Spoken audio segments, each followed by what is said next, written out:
Oke, Assalamualaikum warahmatullahi wabarakatuh. Selamat pagi teman-teman semuanya. Oke, mungkin ketemu lagi ya dengan saya untuk pertemuan kedua ini, karena kemarin pertemuan pertama itu kan terkait perkenalan ya dan kontrak pembelajaran kita ke depannya, dan ini pertemuan kedua, tapi untuk pematerinya baru pertemuan pertama.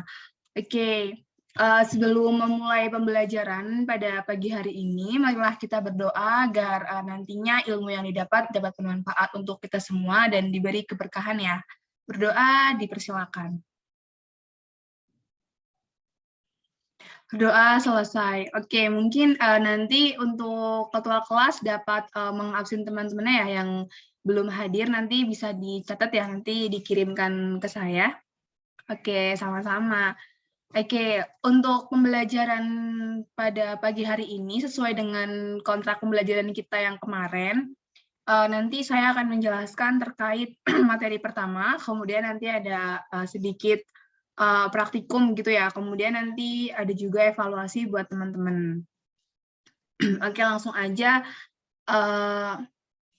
kita akan mulai pembelajarannya ya. Oke, apakah sudah terlihat?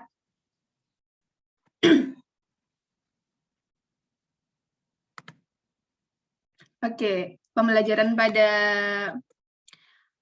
pagi hari ini kita akan membahas terkait teknologi jaringan berbasis luas atau WAN.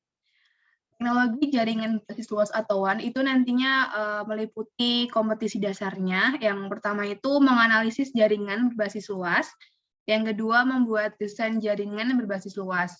Kemudian adapun tujuan pembelajaran kita melalui pengamatan video, kemudian literasi dari berbagai sumber dan diskusi nantinya peserta didik mampu menjelaskan pengertian jaringan WAN itu sendiri, menjelaskan fungsi jaringan WAN, kemudian menjelaskan terkait layanan-layanan apa sih yang tersedia di jaringan WAN itu sendiri, kemudian yang terakhir membuat desain yang menjadi output yang sangat penting ya teman-teman. Oke, next. Ada 5 poin yang akan saya sampaikan pada pertemuan kali ini. Yang pertama terkait konsep dasar WAN, teknologi WAN, komponen perangkat WAN, jenis enskapsulasi WAN, dan yang terakhir merancang WAN. Oke, yang pertama itu terkait konsep dasar WAN. Mungkin dari teman-teman, apakah ada yang pernah membaca atau apakah udah belajar terlebih dahulu? Apa itu sih WAN? Oke, silakan Aulia. Oke, tepat sekali ya WAN. Jadi WAN itu Wide Area Network, yang mana WAN itu merupakan jaringan komputer yang memiliki cangkupan wilayah yang sangat luas, yang dapat menghubungkan banyak komputer. Jadi nanti dari satu jaringan menjadi beberapa jaringan, satu negara, dan bahkan satu benua. Dan WAN juga menggunakan peralatan transmisi seperti telepon, kabel bawah laut, atau satelit. Yang kedua, adanya teknologi WAN. Oke, teknologi WAN itu ada 12. Yang pertama itu ada listed line, jalur khusus yang dapat menggunakan koneksi langsung permanen antara perangkat. Nah, yang kedua itu adanya PSTN, jaringan circuit switched yang didasarkan pada listed line dengan seluler telepon. Yang ketiga adanya X025, jaringan ini mengatur dan mengelola koneksi antara DTE dan DCI pada jaringan data PDN publik. Oke, yang keempat adanya ISDN, penggunaan saluran telepon analog, transmisi data analog dan digital. Yang kelima adanya frame relay, menggunakan komunikasi WAN melalui saluran digital yang berkualitas tinggi. Adanya Q1 menghubungkan jaringan perusahaan dan menyediakan layanan internet ke internet. Yang selanjutnya adanya ATM, mengirimkan data secara bersamaan melalui suara digital dan video digital melalui LAN dan WAN. DSL, seperangkat teknologi yang memungkinkan pengirim data digital melalui kabel. Adanya SONET, kecepatan data digital untuk antarmuka transmisi optik yang diusulkan oleh Bellcore. E3 memberi kecepatan hingga 34,368 Mbps atau setara dengan 512 saluran. Kemudian adanya nirkabel dapat digunakan di lokasi yang benar ekstrim, di mana tidak ada layanan WAN yang tersedia, VPN, informasi berasal dari node VPN, Tunlight, dan mengalir melalui jaringan publik. Oke, kemudian adanya komponen perangkat WAN. Oke, mungkin teman-teman mungkin ada yang mau menyebutkan apa sih komponen perangkat WAN yang diketahui gitu. Oke, silakan Iksan. Oke, terima kasih. Udah menjawab ya. Yang pertama itu adanya repeater. Repeater itu gambarnya seperti ini ya. Itu memperkuat sinyal yang akan dikirim agar dapat diteruskan ke komputer lain pada jarak yang jauh. Jadi repeater ini tuh akan memperkuat sinyal ya, yang akan dikirimkan. Kedua adanya hub. Hub ini tuh ini gambarnya seperti ini ya, nomor 2. Itu memperkuat sinyal dan tidak memiliki kecerdasan untuk menentukan tujuan akhir informasi yang dikirim. Yang ketiga adanya bit. Mengurangi kemacetan pada jaringan komputer, maka jaringan-jaringan tersebut dibagi-bagi menjadi beberapa segmen jaringan yang lebih kecil. Kemudian yang keempat, adanya switch. Nah, switch ini tuh ada beberapa port ya. Ini penghalang komputer atau penghalang pada suatu area yang terbatas. Pengalih juga bekerja pada lapisan taut data atau data link.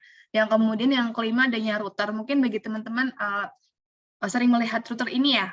Itu tujuannya itu untuk meneruskan data ke alamat-alamat tujuan yang berbeda saat berada pada jaringan yang berbeda pula. Yang keenam ini adanya switch ATM yang tujuannya itu untuk menyediakan transfer data berkecepatan tinggi antara LAN dan WAN. Ini untuk gambar switch ATM-nya. Seperti gambar switch tadi ya yang nomor 4, ini berbeda karena tujuannya itu juga berbeda pula ya. Terus nomor 7 ada modem. Adalah alat komunikasi dua arah. Setiap perangkat komunikasi jarak jauh dua arah umumnya menggunakan bagian yang disebut modem. Kemudian yang 8 ini ada CSU atau DSU yang mana menghubungkan perangkat terminal data DTI seperti router ke sirkuit digital.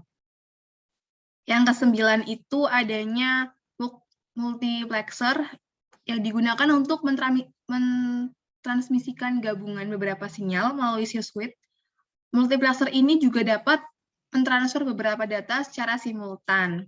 Dan yang terakhir itu adalah alat penghubung media transmisi ya, yang dapat menghubungkan data antara pengirim dan penerima. Dan pada media transmisi ini ada beberapa kabel. Yang pertama ada UTP, koaksial, dan fiber optik ya. Mungkin teman-teman dapat mencari sendiri ya terkait perbedaan apa sih kabel UTP, kabel koaksial, dan kabel fiber optik ya. Kemudian yang keempat, adanya jenis enkapsulasi WAN. Oke, pada jenis enkapsulasi WAN ini ada dua jenis. Yang pertama itu adanya High Level Data Link Control atau HDLC, atau yang kedua adalah Point-to-Point Protocol.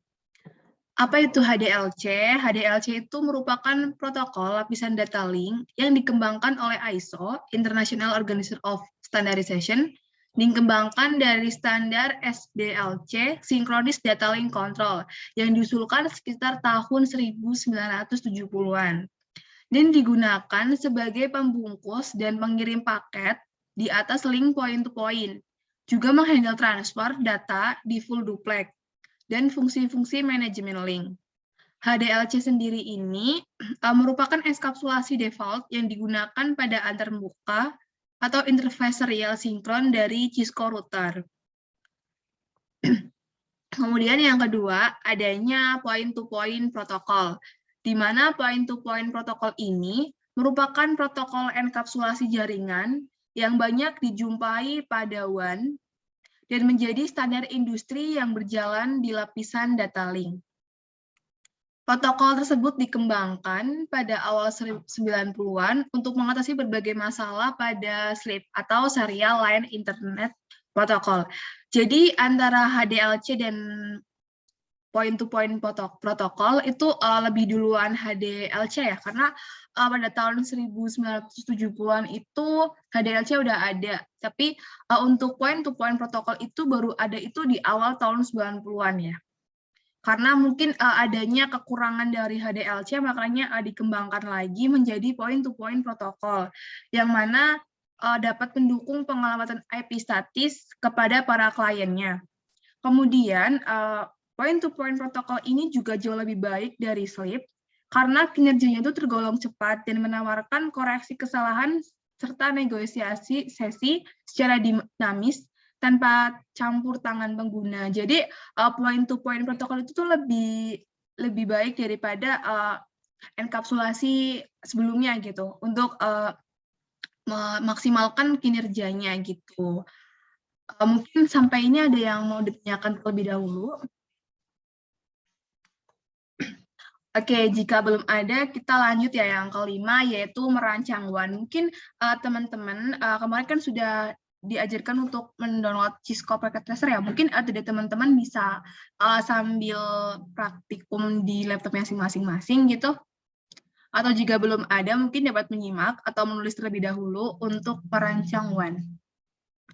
Oke, yang pertama itu buatlah topologi jaringan dengan menempatkan 6 PC, 2 switch dan 2 router yang dihubungkan dengan kabel strike untuk yang komponen berbeda dan untuk komponen yang sama menggunakan kabel cross.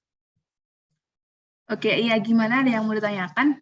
Oke, jadi kenapa untuk kabel ini tuh berbeda? Jadi untuk kabel strike ini yang lurus itu tuh untuk menghubungkan komponen yang berbeda. Misalnya PC dengan router itu kan berbeda ya, PC dengan switch ini kan berbeda, makanya dia itu menggunakan kabel strike. Kemudian kalau misalnya ingin menghubungkan komponen yang sama, misalnya ini kan ada router sama router kan dihubungkan, itu kan komponennya sama, makanya dia itu menggunakan kabel cross gitu. Oke, mungkin bisa dilakukan terlebih dahulu ya teman-teman. Jika udah, itu yang kedua itu konfigurasi IP address di tiap PC. Oke, dengan cara mengklik PC-nya, terus kemudian IP configuration ya. Oke.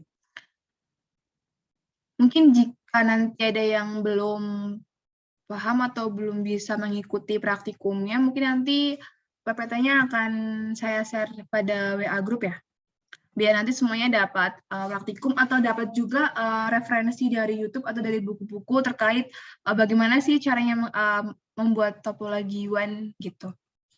Oke, yang ketiga, setelah itu setting IP address pada router 0 dan router 1. Jadi nanti kita menggunakan konfigurasi ya.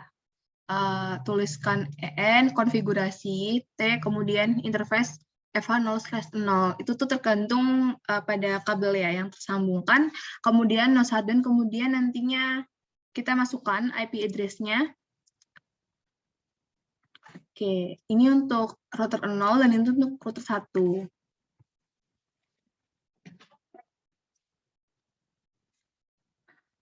Oke, lanjut. Untuk menambahkan perintah IP route supaya router 0 dan router 1 dapat terhubung dan saling bertukar informasi. Setelah itu, tampilkan interface yang telah disetting pada router 0 dan router 1 dengan perintah show API interface brief dan menampilkan routing table secara otomatis pada router menggunakan perintah show IP route. Jadi, kita selanjutnya itu akan menghubungkan ini. Ini kan router dengan router akan dihubungkan ya untuk menjembatani daerah ini, divisi manajemen dan divisi administrasi. Karena mereka tuh akan berbagi informasi dan saling terhubung. Jadi kita harus mengkonfigurasinya terlebih dahulu dengan caranya seperti ini ya teman-teman. Kita menuliskan IP route, nantinya kita menuliskan IP-nya yang terdapat pada kabel yang tersambung untuk menyambungkan router 0 dan router 1. Ini untuk konfigurasi router 0 dan ini untuk konfigurasi router 1. Oke, kemudian yang keenam, lakukan pengecekan koneksi antara kedua network menggunakan perintah ping atau tracer untuk melihat jalur lalu lintas komunikasi kedua PC. Lakukan pengecekan pada PC yang berbeda divisi, contoh PC 0 dengan PC 4. Ini kan kalau secara manajemen, ini divisi administrasi bakal dapat berhubung dengan divisi manajemen dengan PC 0, 1, dan 2. Kemudian pada divisi manajemen, ini kan ada PC 3, PC 4, dan PC 5 ya.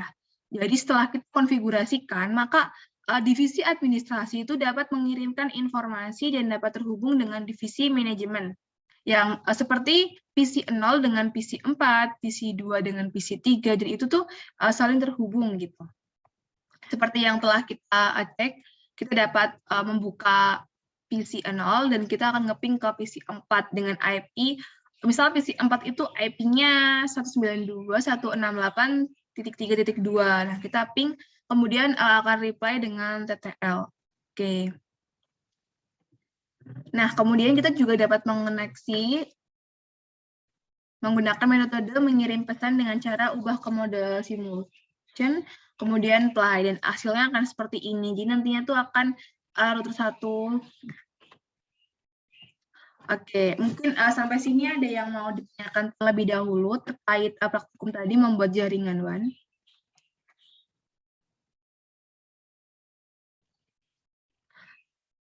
Oke, terima kasih pertanyaannya. Jadi, iya, tepat sekali seperti yang telah saya sampaikan tadi. Jadi untuk menghubungkan itu yang terpenting itu kita harus masukkan IP-nya terlebih dahulu.